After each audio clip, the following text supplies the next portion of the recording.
aula de hoje, um aulão de redação, para começar as atividades desse ano dos exatos vestibulares.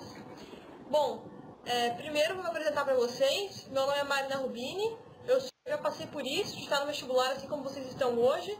Sei o quanto é um momento difícil, o quanto é um momento de muitas provações, de expectativas, enfim. Mas assim, tenho certeza que começando agora, no início do semestre letivo, vocês vão conseguir ter uma boa preparação até as provas, né, de vez em quando, então tá um pouco ruim isso. Espero que não aconteça mais. Bom, então, qualquer momento vocês podem, quem está na aula ao vivo aqui pode interromper, quem está no YouTube depois pode deixar comentários também que eu posso responder vocês tranquilamente, certo? Então, para a gente conversar bem aí, é sempre legal que vocês entendam aquilo que eu estou falando, entendam o propósito de tudo isso.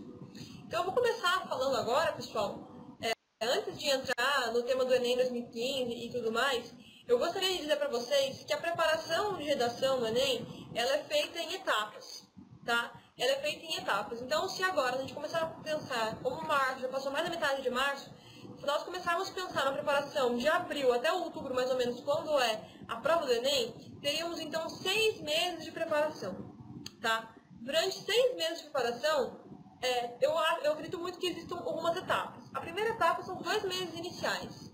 São 2 meses, pessoal, para você se adaptar a escrever redação. Quem não está acostumado e começa a ter que escrever uma redação por semana, 2 redações por semana, isso é muito difícil, isso é muito complicado. Porque a pessoa simplesmente se perde no tempo, faz uma redação em 4 horas, e aí acaba não sentindo que está evoluindo. Então, assim, os 2 meses iniciais devem ser destinados para você se adaptar. Tem que colocar nessa rotina pelo menos uma redação por semana. Eu acredito que o ideal são 2 redações bem feitas. Tem pessoas que gostam de fazer 4 ou 5. Eu já acho que não é legal, porque como eu falei, mais importante que quantidade é a qualidade do texto produzido. Então escrever 1 ou 2 redações por semana e engajar isso na tua rotina, para que você nunca deixe de fazer pelo menos uma, certo? Passar chuva, passar sol, seja feriado, seja férias, não importa. Uma redação por semana de agora até a semana do Enem, tá? Então isso é algo que vocês têm que ter em mente. Redação foi feita para uma prova que vale muito na prova do Enem, certo? No Enem nós temos 4 provas de marcar X, mais a prova da redação. Então pense que a redação é 1/5 da prova do Enem, corresponde a 20% da nota. Isso é muita coisa, tá? E redação é uma nota que, diferentemente das outras, que é difícil gabaritar, redação você consegue sim atingir notas muito altas, acima de 900 para cima. Então, se você se preparar, você passa a possuir muitas chances de conseguir bem na prova de redação. Então, nos primeiros 2 meses, dediquem-se para se adaptarem a essa nova rotina, a esse jeitão de viver sua rotina de vestibular, uma redação por semana, sempre no mesmo horário. Uma recomendação que eu dou também nesse período inicial é sempre você estudar o tema antes de produzi-lo. Então, se você vai escrever sobre, no caso aqui, o tema da redação do Enem de 2015, que é a persistência da violência contra a mulher na sociedade brasileira, que você se planeje sobre esse tema antes. Por quê? Se você escrever sem bagagem cultural, se você não tiver argumentos bem consolidados na sua cabeça, o texto vai ficar pobre. E isso não vai ajudar na sua nota. Então, o grande lance é, nos primeiros meses de preparação, nos primeiros 2 meses, permita-se estudar o tema antes de escrever, tá? Você estuda o tema, depois que você ler vários textos, formar a sua opinião bem formadinha, você senta, lê a proposta de redação e escreve, tá bom? Não se preocupe com o tempo também nesse tempo inicial. É claro que o ideal é fazer no máximo a redação em 1 hora e 1 hora e 10, né? Esse é o tempo ideal que a gente almeja na prova do Enem. Mas, se você começar escrevendo em 2 horas, 2 horas e meia, 3 horas, isso é natural, porque você não está acostumado. Então, no começo, não seja tão rigoroso com você mesmo. Se permita escrever um pouquinho de tempo mais, se permita escrever um pouquinho mais de tempo, e depois você vai começar a trabalhar isso. Então, a partir do 3º mês, né, passou os 2 meses de fase de adaptação, você tem que entrar naqueles meses de treinamento mesmo. Aqueles meses que você tem que melhorar a sua argumentação, melhorar a sua qualidade de texto, adaptar sempre o seu texto ao seu jeito de escrever, né? Que você vai percebendo, que você vai encontrando técnicas e jeitos de escrever. Então, que você precisa ser fiel a esse jeito. Porque se a gente sabe qual é o nosso jeito de escrever, fica muito mais fácil a gente começar um texto sobre qualquer tema. Então, assim, nesses 2 meses depois, esses 2 meses, né, intermediários aí, depois da fase de adaptação, o 3º e 4º mês, dedique-se para melhorar sua argumentação, dedique-se para se aprimorar. Nesse momento é aquele momento que você vai ter que errar para acertar depois. também já comece a escrever em menos tempo. Então, se antes você demorava 2 horas e meia, passe a escrever em 1 hora e meia, vá reduzindo isso aí, para você chegar até no final do ano no tempo ideal de 1 hora, no máximo 1 hora e 10. Né? Porque o Enem, no segundo dia de provas, que tem a prova de matemática e linguagens, tem mais redação também. E o tempo que eles dão a mais em relação ao primeiro dia é apenas 1 hora. Então, a redação ela tem que ficar restrita a esse tempo. Porque se você ficar na redação 2 horas, com certeza suas provas objetivas serão prejudicadas. E o Enem, gente, é uma prova que ele avalia globalmente o aluno. Não adianta você gabaritar matemática e gabaritar, sei lá, ciência da natureza e ser péssimo em humanas e ser péssimo na redação, entendeu? A prova do Enem você tem que ser uma pessoa equilibrada das suas notas. Buscar ter uma variedade de notas ali sempre similares uma à outra, certo? Tentar manter um equilíbrio de notas ali. O Enem ele prioriza muito isso, que você seja um aluno completo em todas as disciplinas do ensino médio, tá bom? Então, pessoal, passado a fase de adaptação, passados os 2 meses de aprimoramento, de melhorar a argumentação, de diminuir o tempo, depois tem os 2 meses finais, que são os 2 meses que antecedem a prova do Enem, né? Que seria agosto e setembro, que já é o tempo que você já tem que estar no tempo certo, já tem que estar escrevendo sem tanta base de apoio, né? Até o terceiro, quarto mês, ainda acho que de vez em quando você tem que ler antes de escrever o texto. Depois não, depois é sempre fazer o texto em 1 horinha, sentado na hoje, eu vou escrever sobre, pega um tema lá, você escolhe o tema, você pega o tema que o cursinho passa para você, né? E vamos pensar, por exemplo, o tema guarda compartilhada, né? Que é um tema que eu acredito ser muito importante aí, porque mexe com a educação de crianças e desse Brasil, né? Então, os pais, como que fica essa organização da criança, vai ficar com o pai, fica com a mãe, né? Como é que vai ser, como que é essa guarda compartilhada que pertence aos dois, mesmo estando separados, enfim. Você senta para escrever aquele tema e você tem aquela 1 hora para escrever e pronto. Não tem choro nem ranger de dentes. É aquele tempo e pronto, tá? Isso é importante, porque você tem que simular exatamente como vai ser no dia da prova do Enem, tá bom? Tem que simular, tá? Isso é muito importante, para não chegar na prova despreparado. Não chegar na prova sem conhecer os seus obstáculos, tá? A prova do Enem exige de você conhecimento sobre ela. Se você está preparado para a prova, se você está sabendo como organizar o tempo, isso vai ajudar muito na sua preparação e no seu desempenho no dia da prova, certo? E deu para entender, agora entraram 2 pessoas aí novas, o Júlio e o Everton. Eu estou comentando com eles, Júlio e Everton, da necessidade de você se preparar para o Enem, de você fazer um treinamento para redação. 2 meses, então, de fase de adaptação, incutir na sua rotina o hábito de escrever, pelo menos uma redação por semana, né? Tem que primeiro não se preocupar tanto com o tempo, mas se preocupar em manter uma rotina de escrita, sempre estar escrevendo. Depois de passar 2 meses escrevendo tal, e se adaptando, são 2 meses a mais de aí melhorar a sua argumentação, melhorar o seu tempo, se aprimorar bastante nas técnicas, e depois 2 meses finais, que são o tempo de você escrever já no tempinho certinho do Enem, que é 1 hora, 1 hora e 10, já estando bem focado mesmo no dia da prova, já imaginando como que vai ser no dia da prova, tá? Então é essa orientação que eu dou para vocês. Acho que é muito importante que vocês se conscientizem sobre isso, da necessidade de fazer um treinamento e de ter já, desde agora, simular a real situação no dia da prova.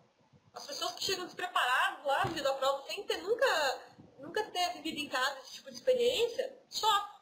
Agora não, se você tiver treinado bastante, se você tiver já está acostumado a fazer esse tipo de treinamento, vai ser muito mais fácil e você vai ter um destaque perante os outros, vai ter uma facilidade maior. Então agora eu vou mostrar para vocês aqui, ó, começando então agora a comentar sobre os slides, vou mostrar para vocês aqui, ó, o tema da redação de 2015. Acredito que vocês tenham feito essa prova, né? O pessoal do YouTube está assistindo a aula também, vocês devem ter feito essa prova, muitos devem ter feito. Quem não fez, depois baixe a prova para realizar em casa, tanto as questões objetivas quanto a prova de redação. Não pode deixar de treinar todos os temas que já caíram no Enem, porque o Enem, vocês vão perceber que ele mantém o jeitão da prova todo ano. Né? O tema muda, a prova muda, mas o jeitão, a cara da prova se mantém. Uma coisa e outra se adapta, mas em geral tem o mesmo jeito. Então treinem. Em redação a gente percebe que o Enem traz muitas problemáticas sociais, temas que são discutidos amplamente nos noticiários. Então assim, ó, por exemplo, a violência contra a mulher. Direto a gente vê no noticiário, vê aí em todos os programas de TV, comentando sobre mulheres que sofrem violência sexual, violência física, mulheres que sofrem violência moral dentro de casa e aqui fora dela também. Né? A gente sabe que a violência doméstica ela acontece muito mais dentro da própria casa. Às vezes é o parceiro da mulher, seja marido, seja namorado, ele acaba às vezes abusando do direito de ser um companheiro, né? E ele acaba abusando da mulher, seja levantando a voz, seja falando com palavras grosseiras, seja impondo sua força física para tentar algo sobre ela. Então, esse é um assunto amplamente discutido aí na nossa sociedade. Nós sabemos quantas mulheres nesse sentido sofrem. Estamos em pleno século XXI, temos vários avanços de lei, mas mesmo assim, muitas mulheres ainda apanham, chegam debilitadas nos seus trabalhos. Muitas mulheres, a gente sabe que no mercado de trabalho, muitas faltas das mulheres são por ter sofrido violência em casa, elas não têm condições de trabalhar porque estão machucadas, pode ser com hematomas físicos, pode ser também machucadas psicologicamente e envergonhadas de si mesmas. E isso é uma posição debilitante porque a mulher, enquanto mãe, ela é a base de uma sociedade. A mãe, ela, em geral, no Brasil, nós sabemos que apesar disso já está mudando, dos homens serem cada vez mais participativos e atuantes como pais, nós sabemos que boa parte das crianças ainda fica com a mãe, certo? As crianças ainda muitas ficam com a mãe. Então, se a mãe está fragilizada, se a mãe está sofrendo violência, é provável que toda a família padeça as consequências, certo? Por isso faz tão necessário que a mãe seja o ambiente, seja ali a base da sociedade, mas que ela seja bem nutrida, que a mãe seja preservada, que a mãe tenha sua integridade preservada, tá? Então, alguns argumentos que poderiam ser utilizados primeiro, esse eu comentei, a mulher como base da família, assim, base de toda uma sociedade. Comentar também da ausência do mercado de trabalho, as mulheres que faltam por conta da violência. Falar também que existem leis, né? Existem leis como a Lei Maria da Penha, que é uma lei muito famosa, decorrente de um caso de violência doméstica. A senhora Maria da Penha, ela foi uma mulher, ela é uma mulher, ela é viva, né, que ela sofreu violência do seu companheiro e acabou numa cadeira de rodas, certo? Então, assim, é muito triste, pessoal, porque a gente sabe que essa realidade não está distante da gente. É muita mulher que sofre violência, né? Infelizmente isso acontece. Então é um tema que vocês veem que tem um cunho social muito forte. E o Enem gosta disso, de trazer problemáticas sociais, para que as pessoas pensem no nosso ambiente coletivo, em sociedade, né? Então o Enem quer que o aluno que ao terminar o ensino médio, esteja preparado para lidar com questões sociais. Por isso que ele traz na redação temas que sejam importantes no Brasil. Infelizmente, a violência doméstica ela está presente na nossa realidade. E por isso que é um tema que o Enem cobra, né? Então, vocês têm alguma dúvida, principalmente o Júlio que está online aí e tal, que está aqui. Quem está no YouTube vai deixar comentários depois. Mas, Júlio, você que está aí, não se sinta acanhado, pode mandar no chat do lado direito suas perguntas, tá? É sempre muito importante que os alunos participem da aula, porque a dúvida de vocês, ela tem que ser solucionada. Não pode deixar para ter dúvida só na semana da prova, no dia da prova. Tem que, aos poucos, ao longo do semestre de preparação, já ir sanando os seus questionamentos. Tá bom? Isso é bem importante mesmo. Então, Júlio, quando se sentir à vontade aí, fica a dica, tá? Para você conversar aí com a gente. Certo? Então tá, agora, pessoal, vou comentar um pouquinho com vocês. Como eu estava falando, que no Enem eles mantêm uma logística, mantêm uma certa lógica também nos temas cobrados ao longo dos anos. Eu vou mostrar para vocês ali, ó, alguns temas que caíram, né? Alguns temas que tiveram aí na prova.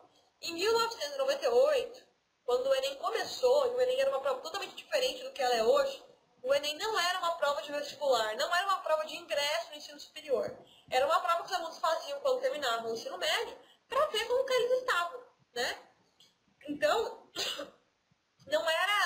era muito diferente. Então, assim, ó, de 1998 a 2008, o Enem foi de um jeito. E a partir de 2009 que mudou. Então, nós vamos comentar também sobre as mudanças. Sendo que as mudanças foram muito mais presentes das questões objetivas do que propriamente na redação. Né? Que a redação ainda não teve uma linha um pouco parecida. Mas eu vou comentar essas diferenças. Então, ali, ó. Antes de começar aqui, eu vou responder a pergunta do Júlio, que ele disse: se eu focar na violência em si e não na persistência, poderia perder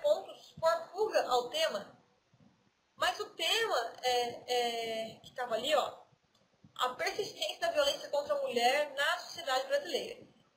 Júlio, tanto violência quanto persistência são palavras que estão dentro, pode ser física, pode ser moral, e falar que ela está persistindo, que embora existam leis, que embora as mulheres tenham ganhado espaço no mercado de trabalho, embora as mulheres estejam ascendendo socialmente, as mulheres, tá?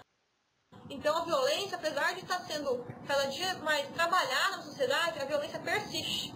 Então esse comentário que eu acho que você tem que fazer logo na introdução. Logo na introdução, falar sobre a violência geral, mulheres continuam sendo agredidas, mulheres continuam sofrendo isso.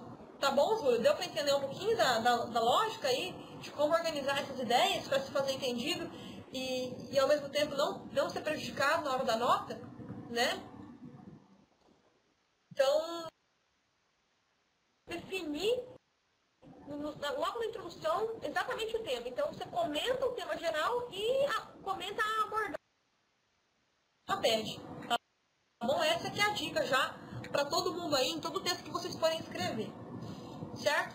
Agora eu vou comentar com vocês, pessoal, então, os temas que caíram. Né? Em 98, caiu Viver e Aprender, um tema extremamente amplo, que sugere inúmeras possibilidades. O tema foi Cidadania e Participação Social. Tá? Esse tema, você pode ver já que já tem muita cara do Enem de hoje. A participação social, atos de cidadania, né? E assim, é um tema que eu considero importante, pessoal, porque quando a sociedade, nós falamos que nós seres humanos somos seres sociáveis. O ser humano não é uma ilha. Esse foi um tema que caiu, se eu não me engano, na Unesp. Uma fotinho do ser humano. O ser humano não é uma ilha. Ou seja, o ser humano não é um ser isolado. O ser humano ele vive em um ambiente cheio de instituições, né, cheio de classes sociais, cheio de estruturas em volta que definem a nossa sociedade.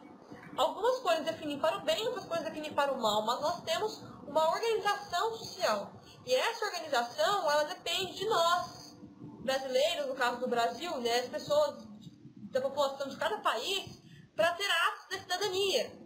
Então, por exemplo, aquela pessoa que fala que não gosta de política, ela está totalmente errada.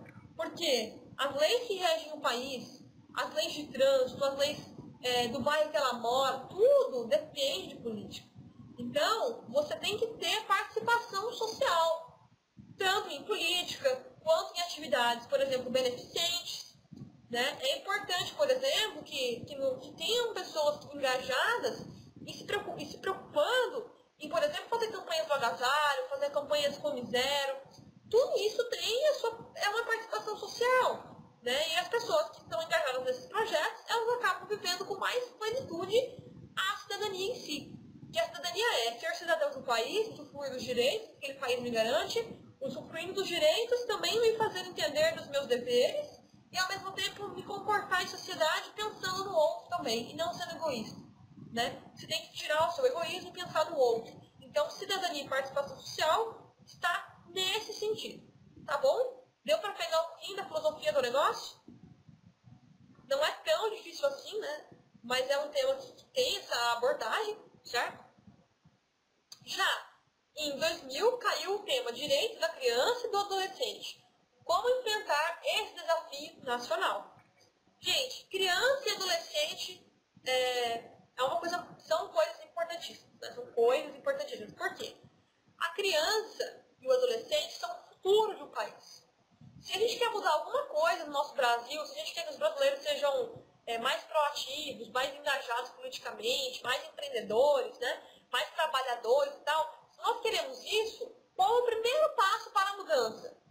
É formar cidadãos melhores. E como assim formar?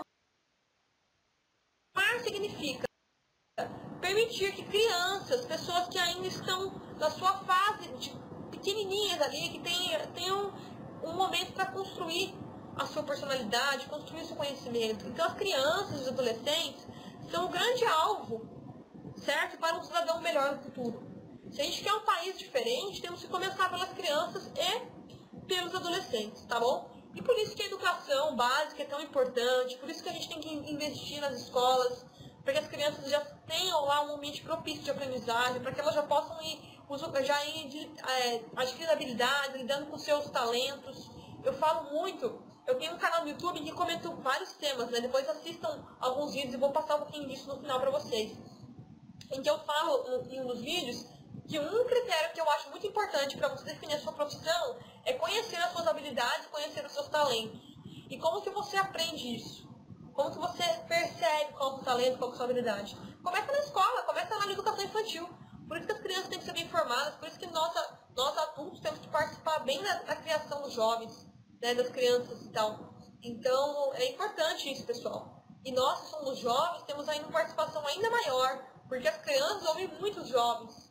As crianças, os adolescentes também, aquele pessoal da faixa dos 12 anos de idade, 13 anos, que às vezes vive uma rebeldia, né? Principalmente aqui, quem tem irmãos mais novos, tem que saber que você é um exemplo do seu irmão mais novo. Seu irmão adolescente, que às vezes está numa fase um pouco rebelde, você tem que ajudar os seus pais a colaborar na educação desse teu irmão, dessa tua irmã, né? Porque os adolescentes, eles são o futuro do nosso país. Serão cidadãos da manhã. Então, a participação nossa é muito efetiva. Ela é muito importante. Tá bom? Outra coisa que eu gostaria de comentar agora, ó, é o tema de 2001, que foi Desenvolvimento e Preservação Ambiental, como conciliar os interesses em conflito. Então, pessoal, para vocês verem, ó, apesar de ser um tema bastante atual, desde 2001, o Enem já cobrou e já colocou em questionamento, tá? O Enem já questionou logo nessa época o meio ambiente. O meio ambiente já se apresentava ameaçado em 2001, início do século XXI, segundo ano do século XXI, primeiro ano do século XXI, e já estava ameaçado, certo? Como que então a gente percebe isso? Como conciliar os interesses em conflito? Tem que imaginar, pessoal, que no Brasil muitas pessoas ganham dinheiro tirando recursos do meio ambiente. E a gente precisa dos recursos do meio ambiente. Nós precisamos de água, precisamos de alimentos, precisamos de um monte de coisa. Mas mesmo assim, não é para o nosso alimento ser produzido, por exemplo, fazendas de soja que desmatam todas as árvores do local para plantar soja. Sabe? Isso tem que ter um limite, tem que ter uma organização social muito grande nesse sentido. Os órgãos competentes, os órgãos que estão ligados à agricultura, preservação do meio ambiente, recursos humanos, essas pessoas têm que entender, né, como o meio ambiente tem que ser pensado em termos de sociedade e então permitir que as pessoas, né, conservem o meio ambiente e tenham mais consciência sobre nossos recursos. São recursos falíveis, uma hora acaba. Né? Então a gente tem que saber cuidar e preservar tudo isso. Tem que ter desenvolvimento e tem que ter sustentabilidade. Tem que ter as duas coisas bem organizadinhas. E esse foi um tema já então discutido lá no início do século XXI. E agora, 15 anos depois, né, nós vemos que esse é um tema que continua totalmente atual, totalmente pertinente. Agora, em 2002, foi cobrado o direito de votar. Como fazer dessa conquista um meio para promover as transformações sociais que o Brasil necessita? É uma pergunta, né, pessoal? Assim como o tema anterior, é uma pergunta. E quando se trata de uma pergunta, nós temos que responder. Responder em formato de argumentos, responder parágrafo após parágrafo. Mostrar para o leitor, mostrar para o corretor da prova do Enem que você tem conteúdo, que você merece uma boa nota. O que você está falando? Você está contextualizado, você está sabendo o que está acontecendo e o que você está dizendo. Então, ali, ó, por que o voto é tão importante, né, pessoal? Por que eu voto? Tem pessoas que eu já me questionei isso, quando eu comecei a votar, eu ficava imaginando, pô, gente, mas é só um votinho lá, nós somos milhões de brasileiros, um votinho a mais, um votinho a menos não faz a mínima diferença.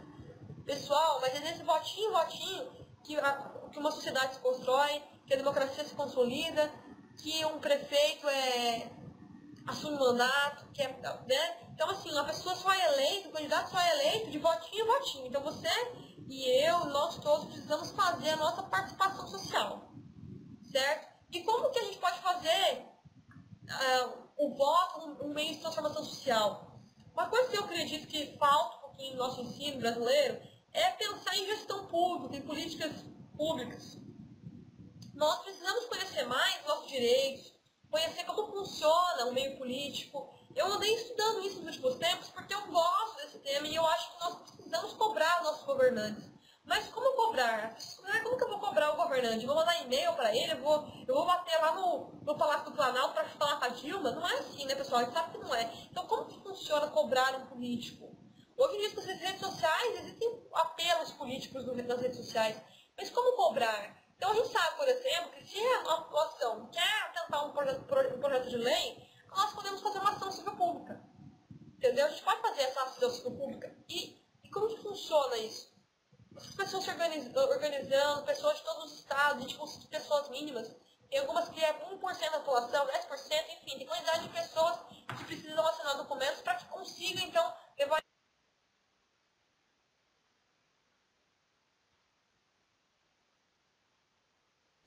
O voto mais importante, cada pessoa que vai votar, estudar antes o candidato que vai votar, saber por que está votando nele, né? Na outra eleição, tem que lembrar em quem votou antes, não pode esquecer em quem você votou, não pode votar pensando em interesses políticos, pensando que você vai votar porque ele é teu vizinho, pensando que você vai votar porque ele é amigo do teu amigo, pensando que ele vai votar porque ele é teu parente. Não, você tem que votar porque você tem consciência da sua proposta daquele candidato ou daquela candidata e sabe que ele ou ela está engajado em mudar a sua realidade, está engajado em representar o povo. O político é como se fosse um concursado, pessoal. Ele está lá para representar as vontades do povo, ele é um representante. O que é o político? Ele representa a vontade de você, a sua vontade, a minha vontade. Então, tem que ter um político que nos represente, que seja a nossa voz lá no Congresso, ou no Senado, ou no Palácio do Planalto, no lugar que for. O político tem que saber nos representar. Então, o voto ele tem que ser uma chave mestra pra gente. A gente tem que votar com consciência, saber em quem a gente está votando. Porque, Marina, isso é muito demagogia. No fundo, dá tudo na mesa. Não dá na mesa, pessoal. A mudança, ela vai começar agora. Tem que começar agora e ela vai ir aos poucos, pessoal. O Brasil é uma república relativamente recente e nós precisamos... Pensem bem, pessoal. 1889 formou a República do Brasil, 15 de novembro de 1889. Nós estamos em 2016. Tem cento e poucos anos, não é tanto tempo assim, não. Cento e poucos anos, em termos de história, é muito pouco. Então, a nossa república está se consolidando, está melhorando dia após dia. A nossa democracia também. Então, a gente precisa fazer a nossa parte. Votando, tendo consciência das nossas ações, tá bom? Bom, agora, no que se refere ao tema de 2003, então, tivemos o tema a violência na sociedade brasileira, como mudar as regras desse jogo. A violência também, né, pessoal, vocês veem que, cara, os temas se repetem no sentido de que não é que vai cair igual, mas os temas que caíram anos atrás são totalmente atualizados, porque os problemas do Brasil se mantêm quase que os mesmos. Alguma outra coisa que muda, mas em geral muita coisa se mantém parecida. Portanto, a violência, como mudar as regras desse jogo? O Enem ele sempre espera que o aluno, além de argumentar, além de discutir a situação, como é que está, um panorama geral, o Enem pede que você responda questionamentos e leve soluções para o problema. Como acabar com a violência? Eu sei que não existe uma única medida para melhorar a violência, mas algo que eu acredito que seja muito importante seja punir a violência. Punir. Por quê? Se você está punindo a pessoa que roubou, a pessoa que matou, a pessoa que estuprou, você está, de certa forma, mostrando um exemplo para as demais pessoas. E isso ajuda, isso contribui para que o mal pare ali e não siga adiante. Então, punição eu acho que é um instrumento. E punição não significa prender todo mundo lá da prisão e não dar condições para o preso, porque eu acho que isso não ressocializa ninguém. O preso, eu acho que ele precisa ali na prisão ter condições de trabalhar, condições de se regenerar realmente. Porque se ficar jogado lá só, vai servir só apenas de escolinha do crime. Então, sempre que for escrever, estudem o tema antes para ter argumentação rica na hora de dissertar sobre o assunto. Em 2004, como garantir a liberdade de informação e evitar abusos nos meios de comunicação. Esse é um tema que eu não tenho nem o que falar. Nós estamos nessa semana agora vivendo o auge das manifestações políticas. Vocês devem estar acompanhando isso. Não sei se algum de vocês aí mora em São Paulo. Depois até me digam no chat, à direita ali, se alguém mora em São Paulo. Ou se vocês participaram de alguma manifestação esse final de semana. Eu não sei se você é a favor do impeachment, se você é contra o impeachment, e eu também não quero discutir isso aqui, porque aqui não é palanque político para fazer esse tipo de discussão. Mas o que eu quero dizer nós estamos em um momento de discussão política, de manifestações, e que os meios de comunicação têm um papel decisivo, porque pensem bem, eu moro em Florianópolis, eu consigo ver a realidade que está acontecendo aqui. Eu não consigo saber, a não ser pelos meios de comunicação. Os meios de comunicação me contam como é que está São Paulo, como é que está o Ceará, como é que está, enfim, Rio de Janeiro e todas as cidades e estados do Brasil. Só consigo saber pelos meios de comunicação. Então, os meios de comunicação, teoricamente, eles têm que ser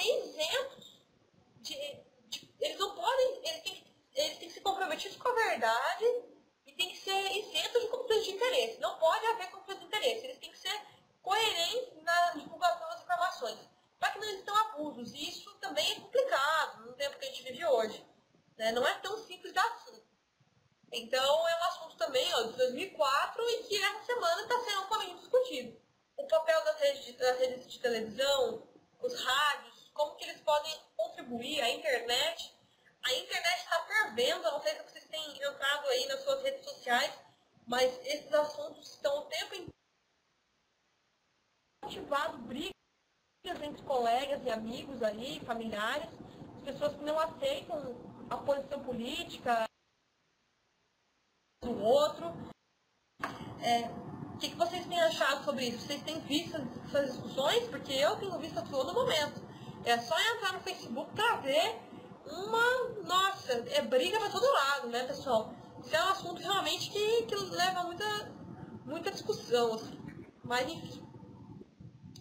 Pessoal, vocês não estão me respondendo aí? O Júlio, o Everton, o Ezequiel. Poxa, pessoal, vamos participar. Eu gosto quando vocês mandam perguntas, falam coisas e tal, porque isso é interessante, a gente vai discutindo aí. Nós temos o pessoal do YouTube que vai deixar no vídeo os comentários e depois eu também vou responder. E tem vocês que estão aqui na plataforma online que podem diretamente fazer perguntas para mim. Então, por favor, sintam à vontade, façam perguntas, não tenham medo de perguntar, porque isso sempre vai agradecer a nossa aula, tá bom?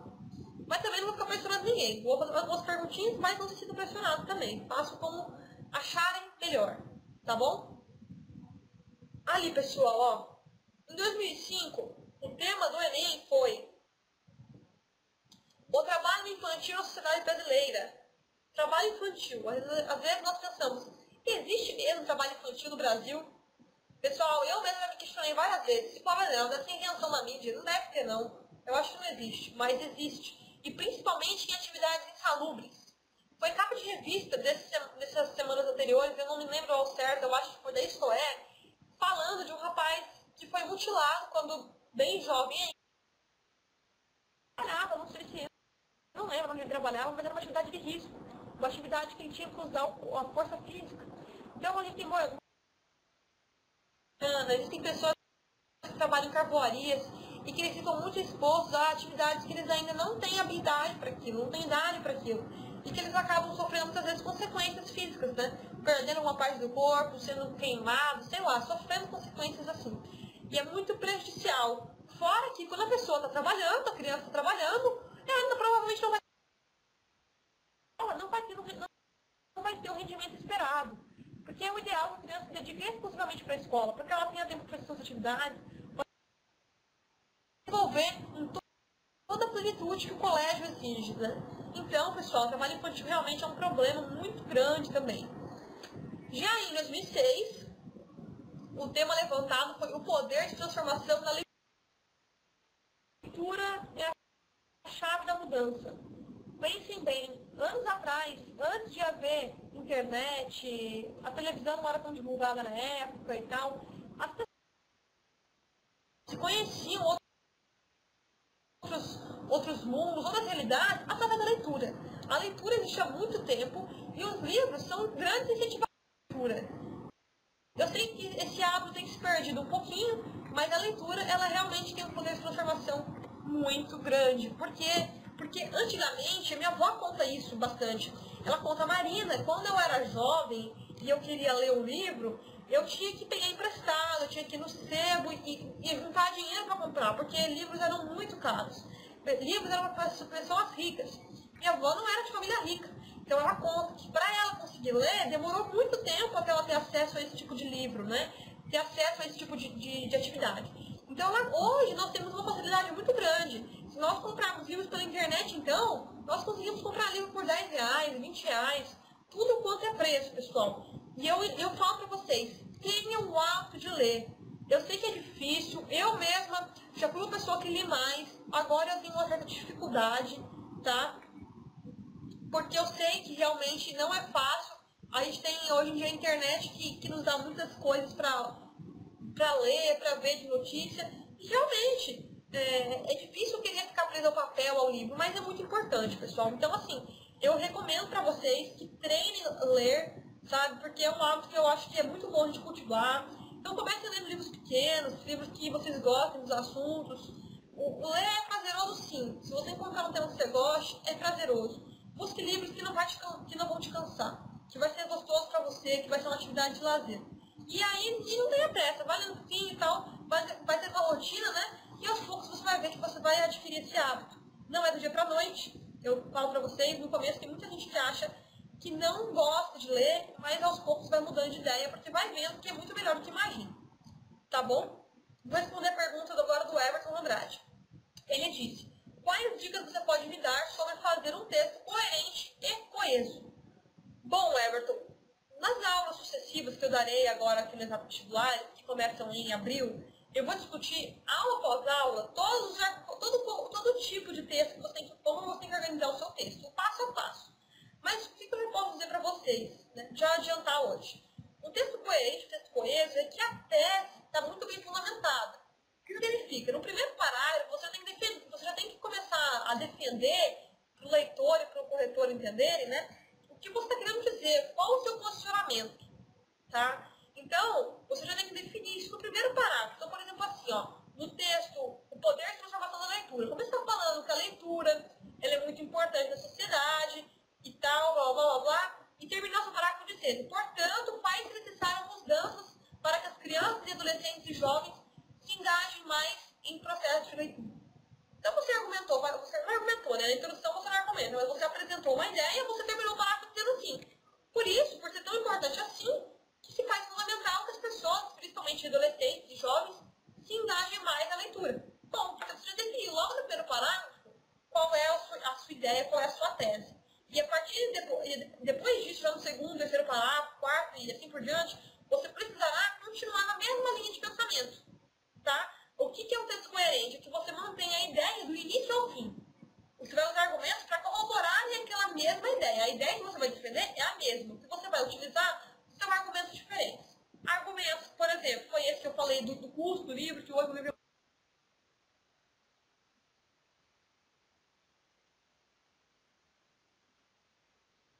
Se eu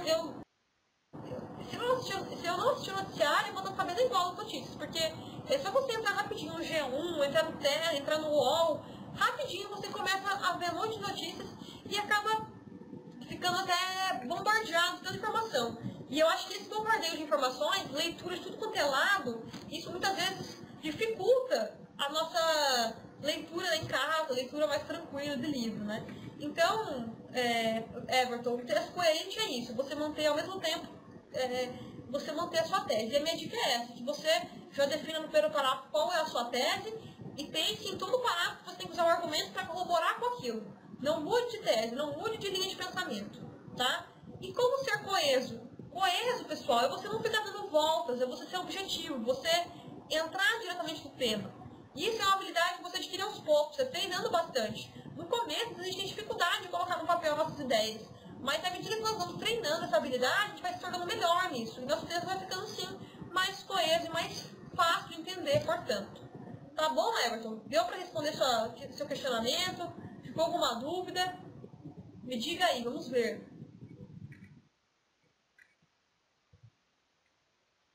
Mas eu estou gostando sim das dúvidas de vocês, acho que são bem pertinentes. Então, por favor, continue perguntando. Bom, agora que eu falei do tema de 2006, vamos comentar 2007 e 2008, né? Depois eu vou comentar dos mais recentes. Em 2007, então, o desafio de se conviver com as diferenças. A pluralidade étnica no Brasil, a miscigenação, recentemente com a chegada de haitianos, de médicos cubanos e tudo isso, o Brasil tem uma diferença muito grande. E não diferenças apenas desse tipo, mas diferenças de cor de pele, diferenças de classe social, diferenças de pensamentos, de ideologias. E não é fácil conviver com diferente, pessoal.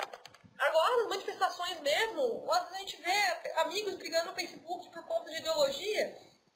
Então, assim, não é fácil se conviver com diferente, né? E a sociedade brasileira precisa se engajar de tal forma que todo mundo participe. Então, as pessoas com deficiência mental ou deficiência física precisam interagir, com os idosos, as pessoas de todos os tipos. Não pode haver distinção. E é um desafio mesmo. E como solucionar? Se você tivesse perguntado para você agora, qual é a solução que você daria no seu texto para que as pessoas tenham mais consciência e consigam conviver melhor com as diferenças? Sabe o que eu falaria para vocês? Educação. Educação é chave e solução para quase todos os problemas. Certo? Uma pessoa educada no sentido não só de ser polida, né, e politizada. Educada significa ter conhecimento, ser orientada. A pessoa, que tem essa formação, Em geral, nem todos, tem pessoas que têm educação e educação, tipo, frequentou a escola, mas nem sempre são respeitosas.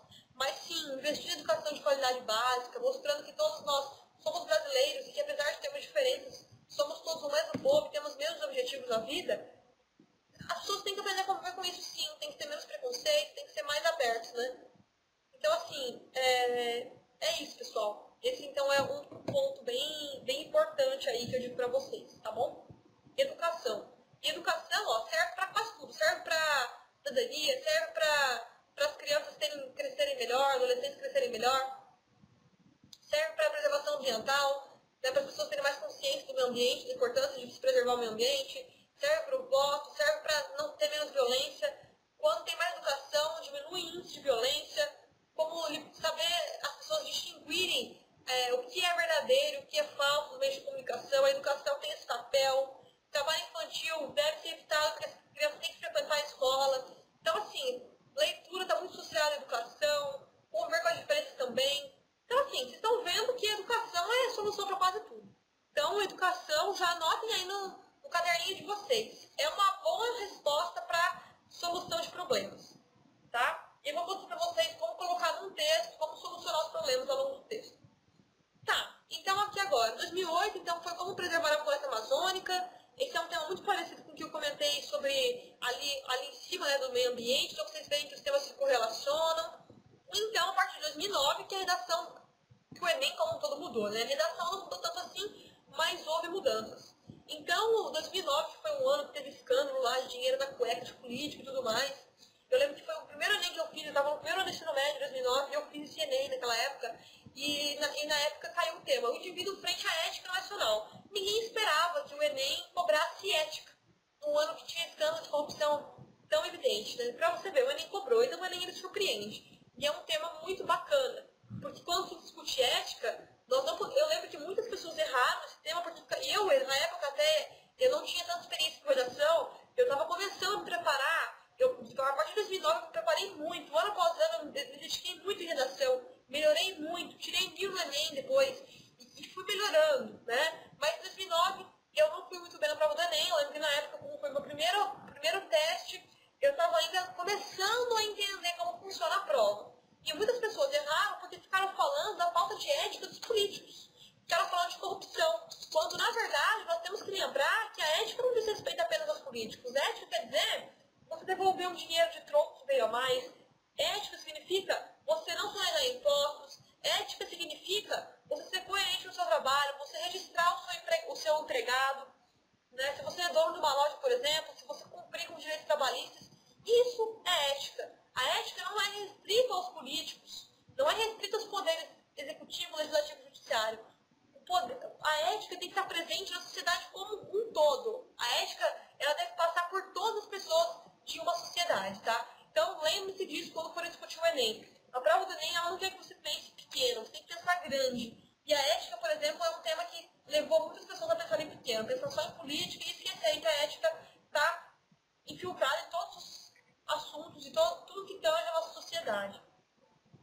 2010, o trabalho da construção da dignidade humana, como o trabalho enobrece o homem, como ter um trabalho permite que a pessoa tenha mais dignidade, né? Então é um tema aí também muito bom, muito bacana. Eu também fiz essa prova do Enem. 2011, tirei na redação do Enem, escrevi Viver em Rede no século XXI, os limites entre o público e o privado. Nessa aula de hoje eu vou mostrar para vocês essa minha redação nota 1000, vou mostrar para vocês isso, tá? Então fiquem ligados que daqui a pouco vocês vão presenciar esse assunto aí discutido. Então é muito legal mesmo que a gente veja isso aí. E a 2012 caiu o movimento migratório para o Brasil também. É um tema joinha, é um tema que eu também fui bem no Enem, que foi bem legal esse tema. 2013, efeito da implantação da lei seca no Brasil. A lei seca aí que, poxa vida, a lei seca que tem uma discussão muito ampla, mas que as pessoas ainda não seguem.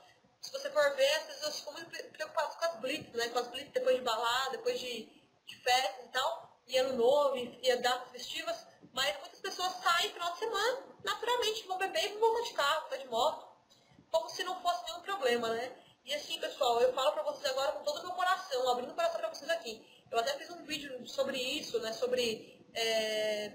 Eu fiz um vídeo no YouTube, depois dá uma olhada no meu canal, que eu falo 12 lições emocionantes de um estágio que eu fiz, né? Eu fiz um estágio, né? Nas férias, em cirurgia no hospital, na emergência no hospital.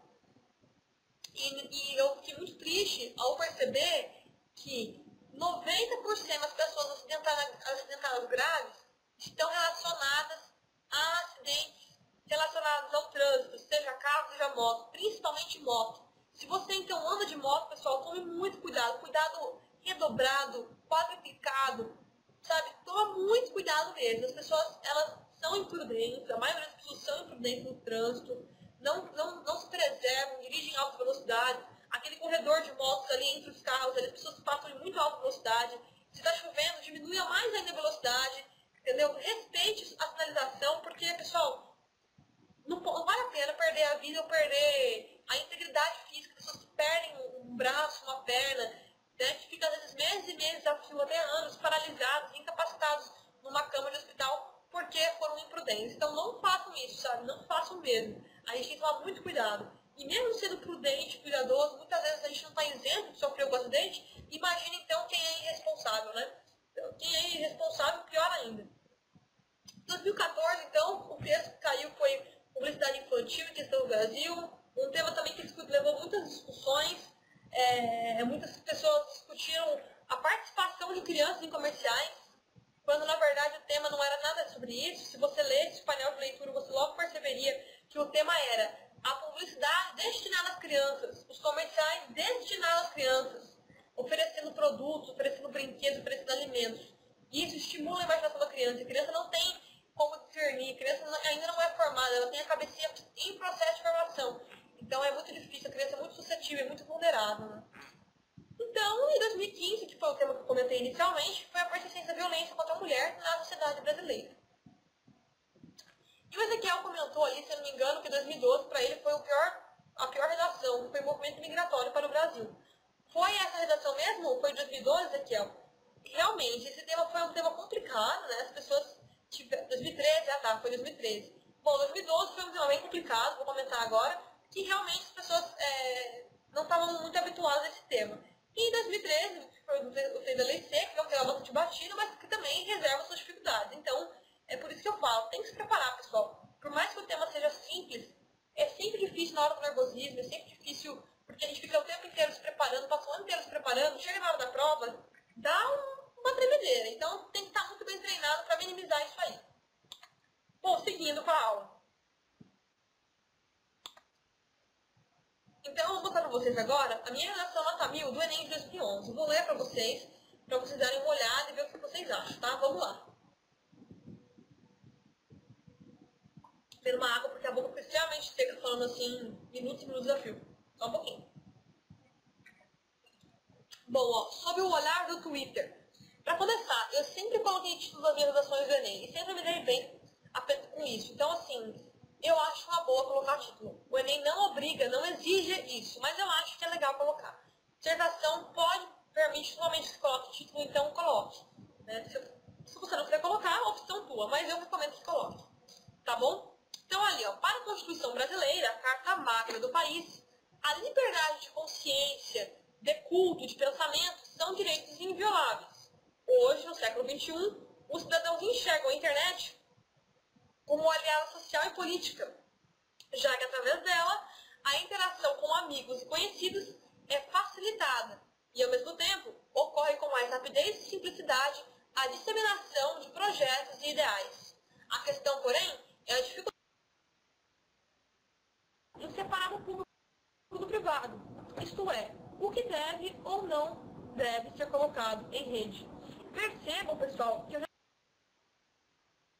o tema logo no primeiro parágrafo. O tema era público e privado, né? Colocado em rede. Eu já falei isso, olha lá. Logo no primeiro parágrafo. Eu terminei o parágrafo mencionando o tema diretamente, não fiz rodeio. O tema com tudo ali. Para deixar bem claro, as pessoas precisam ter bom senso, as pessoas precisam encontrar o limite. As pessoas têm que saber separar o que é vida privada, o que é vida que pode ser colocado no público. Tá bom? E também fiz alusão à nossa Constituição, né, a Carta Magna, então eu falei da liberdade que nós temos, de consciência, de culto, de pensamento e tal, e tudo mais. Então, falei que a internet, né, aí, a nossa vida tem permitido a interação, só que ao mesmo tempo muitas pessoas abusam do direito de se comunicarem. Separar isso aqui que nós comentamos. Aí, em segundo parágrafo, eu falei ali, né? Fotos críticas desrespeitosas a pessoas quaisquer e comentários relacionados ao ambiente íntimo de trabalho devem ser evitados. Então, ali, ó, pode ver que eu já coloquei. Eu sou bem... Então, assim, as pessoas têm que ter bom senso. Foto expositiva, né? Foto da pessoa numa qualidade ali muito individual, muito particular, não deve ser colocado, né, pessoal? As pessoas têm que saber disso. Fazer críticas, principalmente se for ao chefe, né, alguma pessoa do teu trabalho e tal, toma cuidado com isso, porque isso pode te colocar em posição... né? Tá cortando o vídeo, né, pessoal? A internet eu acho que tá um pouco complicado aqui. No final da aula tem esse problema persistente aqui. Bom, vou tentar seguir aqui, vamos ver. Qualquer coisa vão comentando pra mim. O Ezequiel comentou que o áudio tá cortando, eu tô tentando melhorar aqui, mas qualquer coisa vocês falem pra mim depois, tá, pessoal? Então ali, ó. Então ali, falei mais, que se utilizadas com limite e bom senso, as redes sociais, a internet como um todo, só tem a engrandecer as relações entre as pessoas, rompendo barreiras entre tempo e espaço. Exemplos desse quadro são as revoltas dos países árabes que o mundo recentemente testemunhou. Na época, né, naquele ano, estavam acontecendo as revoltas dos países árabes, então se fazia pertinente fazer esse comentário na época. Hoje, né, poderia até falar disso, mas lembrando que foi no passado que aconteceu. Aí tá, adultos e jovens clamaram por democracia, muito foi conquistado, e o uso da rede foi decisivo para a articulação de passeatas e protestos. E hoje em dia também é. Nós sabemos que as manifestações, organizações e tal, são quase todas organizadas pela internet. Então, tem um poder muito grande as redes sociais no mundo de hoje. Parágrafo 3, ali, ó. Vive-se sob os efeitos do capitalismo, em que os modos de pensar, agir e sentir estão sendo a todo tempo modificados. No Brasil, muitos já têm acesso à internet. Entretanto, é preciso incluir digitalmente mais pessoas. Afinal, o mercado de trabalho mudou junto com as relações interpessoais, tendo hoje o uso dependente de computador como pré-requisito. Então, lá falava também, tinha no painel de leitura, estava falando sobre computadores, sobre a distribuição dos computadores e tal. Então, eu falei que o acesso à internet, ter computador em casa, saber mexer, né, ter um uso independente do computador, são coisas importantes no mundo capitalista e no mundo de desenvolvimento, de evolução e desenvolvimentista como é hoje, né. Aí, o penúltimo parágrafo, já comecei a colocar propostas de intervenção, que são soluções para o problema, né. Comecei a tanger bem esse assunto, falar exatamente qual o problema, né, que tem que ser trabalhado. Então, eu comentei sobre ao Estado, cabe o dever de expandir e baratear os custos das redes, certo? Como forma de permitir que todos vivenciem essa liberdade. Aos pais, cabe o papel de instruir e fiscalizar o acesso de seus filhos à internet, de maneira que tenham conhecimento sobre possíveis casos de bullying ou pedofilia, por exemplo. Os meios de comunicação também exercem função importante, fornecendo informações com seriedade, certo? E por fim, ali, o último parágrafo falando que a liberdade de consciência, de culto, de pensamento deve ser respeitada. Com educação de qualidade, crianças e jovens serão capazes de ter discernimento sobre os prejuízos e benefícios da internet. Além disso, é fundamental a existência de um ensino moral, intelectual e cívico, pois é essa parcela jovem que comporá o Brasil de amanhã com mais justiça e igualdade. Pessoal, deu para pegar a redação? O que vocês acharam aí? Vamos ver. Deu para pegar mais ou menos qual que é a filosofia do texto, qual que é a mensagem que a gente tem que passar e tal? Tá dando para pegar, pessoal? O que vocês estão achando aí? O que acharam do texto? O texto que obteve nota 1000 e que foi um texto relativamente simples, mas que teve as ideias muito bem concatenadas. Teve uma coerência textual, teve uma coesão textual, como vocês perguntaram antes, né? Então vocês percebem que a linha de pensamento foi mantida a mesma durante todo o texto. Não mudei a tese, não mudei a abordagem, mantive sempre o mesmo jeitão de escrita, né? Fui apenas acrescentando argumentos, sempre colocando exemplos, mas mantendo o mesmo jeito de escrever e a mesma argumentação. Everton, que bom que você gostou do texto. Tenho certeza que vocês são totalmente capazes de escrever igual a esse, parecido com esse texto, ou muito melhor do que isso. É uma questão de preparação, certo? Eu fiz 3 anos de cursinho, não cursinho, eu fiz 1 ano de cursinho, eu fiz até o 3º ano do ensino médio, fiz mais 1 ano de cursinho para passar no vestibular. E desde o meu 2º ano do ensino médio, eu fazia um cursinho paralelo ao colégio de redação. Eu preparava só para redação, porque eu queria melhorar, eu queria ter mais performance nesse assunto. Em coisas que eu reparei, coisas que eu vi que eram importantes, que eu percebi que alunos que no começo do ano já escreviam bem, eles, beleza, escreviam bem, mas aqueles que estavam escrevendo, mas se dedicavam, que toda semana escrevia texto, que toda semana tirava dúvidas com o professor, que toda semana estava presente nas aulas, brilhantes, e conseguiram chegar muito capazes no final do ano e obtiveram excelentes notas. Então, se você acha que você não escreve bem, tenha certeza que se você treinar, se você se preparar, você não vai perder nada, tá? Você vai conseguir mandar bem, você vai conseguir ter sucesso na sua vida, então não tenha medo disso. Se você acha que escreve mal, comece a se preparar agora, comece a se preparar semana após semana, que vai chegar a sua preparação completa e você vai conseguir então ter o êxito aí de ter uma nota que seja a nota que você precisa para passar no curso que você deseja, na universidade que você deseja, tá bom? Então, pessoal, para comentar agora, para finalizar a aula, nós estamos bem no finzinho já, gostaria de comentar com vocês que então a redação ela é feita desse jeito, você interpreta bem o tema, vê todas as nuances do tema, já pode, antes de começar o texto, já pode começar a imaginar quais argumentos você vai utilizar, começa a mentalizar os argumentos, de repente até faz um rascunho e já pontua lá, vou colocar argumento 1, tal, argumento 2, tal, e vai juntando bem as ideias, vai tendo uma coerência textual, vai colocando as coisas sempre fazendo um link entre uma ideia e outra, as ideias têm que ser linkadas, entendeu? Você não pode colocar coisas soltas no texto, porque isso aí não fica. Outra coisa é defender uma mesma tese, sempre que eu falo também colocar argumentos com exemplos, né? Argumentos fortes e também você pode exemplificar. Eu acho que o exemplo é uma excelente forma de argumentar, porque o exemplo coloca uma visão prática daquilo que você está dizendo. Então, sempre que vocês puderem, argumentem com exemplos, tá? Então, quando eu falei ali no texto, por exemplo, que a pessoa que expõe o seu ambiente brilhantes, os árabes que estavam usando as redes sociais como ponte de comunicação. Então, eu usei um exemplo. Proposta de intervenção. Olha as propostas que eu usei lá. Acompanhe aqui, ó.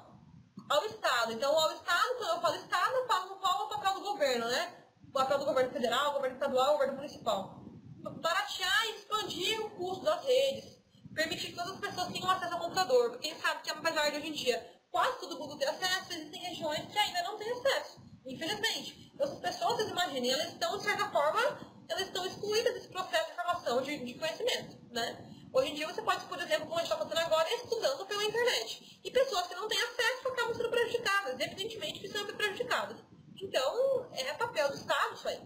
Aos pais, pai e mãe, né, aos responsáveis pela criança, se a criança fica aos cuidados do tio, da tia, do primo, enfim, a criança tem que ser cuidada, tem que ser instruída e tem que fiscalizar o que a criança está fazendo.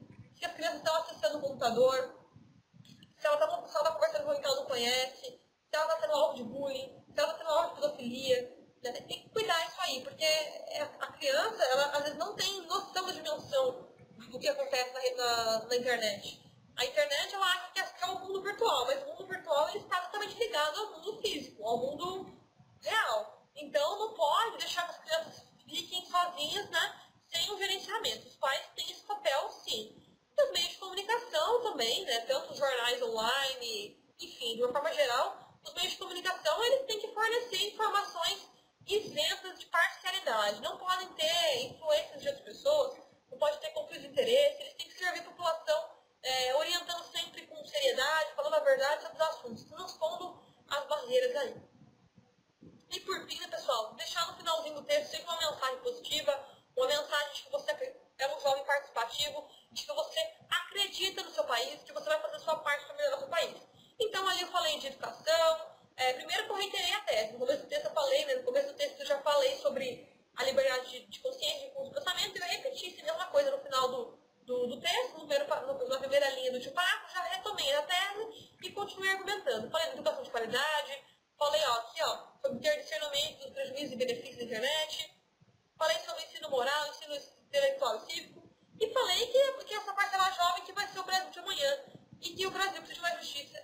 verdade. Então foi essa a abordagem que eu fiz, né, no texto, foi esse tipo de alusão que eu fiz. Tá joia? Espero que vocês tenham gostado do texto, pessoal. Era para vocês terem uma noçãozinha de como que se escreve, como que o Enem espera de você. Então sempre nessa estrutura aqui, tá? Essa estrutura aos poucos vocês vão assimilando bem ela, tá? É algo que vocês vão sentindo que aos poucos vocês vão ficando mais engajados e mais conscientes do que escrever, do que fazer, e vão aprendendo aos poucos, tá bom, pessoal? Então a aula era essa, era um aulão inicial aí para a gente ter um primeiro contato, para vocês começarem já a se motivarem, para ter um ano produtivo, para começarem a escrever, para começarem a se preparar, pessoal. Nós estamos em março, aproveitem que tem ainda bons meses de preparação, para que não tenha o desespero de última hora, tá? É muita coisa, então o Enem, mas se você se dedicar, se você for uma pessoa que estiver desde o início do ano, né, desde agora, se preparando, você está caminhando sim no caminho seguro para a sua aprovação, tá bom? Então até agora no final eu deixo para vocês o meu contato. Então se vocês tiverem alguma dúvida, quiserem fazer alguma pergunta específica, podem mandar para marinarubinicontato@gmail.com. E eu também convido vocês a conhecerem o meu canal do YouTube. E eu comento sobre dicas de estudo, técnicas de redação, enfim, falo sobre minha vida como estudante de medicina. É um canal aí bem abrangente sobre temas diversos. E o canal é youtube.com/marinarubini. Então se você tiver interesse em ver esse tipo de assunto, acessa lá, comente, curta os vídeos, compartilhe com os amigos, que é sempre muito importante. E esse final de semana vai sair um vídeo novo que eu vou falar justamente sobre esse assunto das manifestações, sobre as brigas nas redes sociais, sobre essa tensão política que nós estamos vivendo no Brasil. Então fiquem atentos aí que no final de semana vai ter um vídeo novo sobre um assunto bem interessante. Tá bom, pessoal? Mais alguma pergunta? Querem falar mais alguma coisa? Mais algum questionamento? Gostaram da aula? Superou as expectativas ou não? Como é que foi? O que vocês acharam aí? Quero a opinião de vocês agora, porque é bem bom poder compartilhar com vocês e saber, né, que vocês estão sendo correspondidos ali, né? Acho que é bem importante a gente ter um feedback dos alunos, conhecer quais as dúvidas dos alunos, conhecer quais as intenções dos alunos quando eles frequentam um ambiente de estudo online, para saber se nós estamos cumprindo com o objetivo, tá bom? Bom, pessoal, como não teve mais perguntas ali, obrigada, Everton, aí por... Fiquei feliz que você gostou da aula, para mim é sempre muito bom. Eu busco sempre aprimorar, tá, as aulas, então tenho certeza que virão aulas sempre desse estilo, mas cada vez com algo diferente e tal, para que nós consigamos ter um ano produtivo de estudos, tá bom, pessoal? Agradeço a participação de todos vocês, um salve para a galera do YouTube aí, um abraço também, um bom final de semana para o pessoal que está acompanhando. Mais uma vez, obrigado, um bom final de semana e até a próxima, galera. Até mais, viu? Um abraço para vocês, o vídeo já é desfeito aqui. Um abraço bem grande para vocês.